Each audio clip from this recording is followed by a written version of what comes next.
Introducing Miniezshops DIY Gnome Kit. In the following videos, I'll show you what's inside, how to make the gnome, and how to use the alpaca fiber included from my parents' farm to make the little beards. Let's get to it. What's inside the kit? Let's take a look. Well, it's a 6x6 by 2 inch box, and it will have this nice packaging that I've designed to help you know what's inside. It will be stuck to your box, so just cut it off. Open it. We'll open it, and you'll find a QR code that you can scan, and it'll pop you to my website with the instructional videos. Next, we'll find some alpaca fiber from my parents' farm, and they'll be labeled showing you who is who. This is 5 ounces from Maxwell and his sister Envy. They're both 5 ounce packages. There will be a how-to guide that you can open up. It's double-sided because there's a lot of instructions. Not to overwhelm you, but I just don't want anyone to get confused.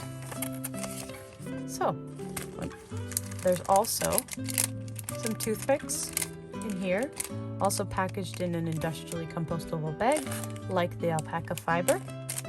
There will be templates, and these templates show you the hat size of each: large, medium, small, extra small.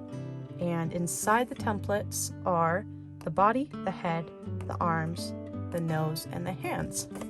And that's the same for all of the different sizes. They're just labeled on the large. You'll also find some tools. This may be updated when you have your box. And you'll find some clay. This may also be a different updated clay in here as well. If you run out of alpaca fiber, it's available for purchase on my website in these little bags.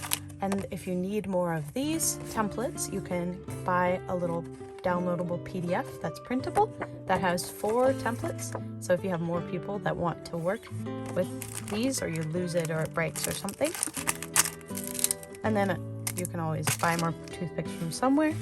The PDF also comes with another how-to guide. And yeah, if you have any questions, let me know in the comments below. Let's get to sculpting our gnome.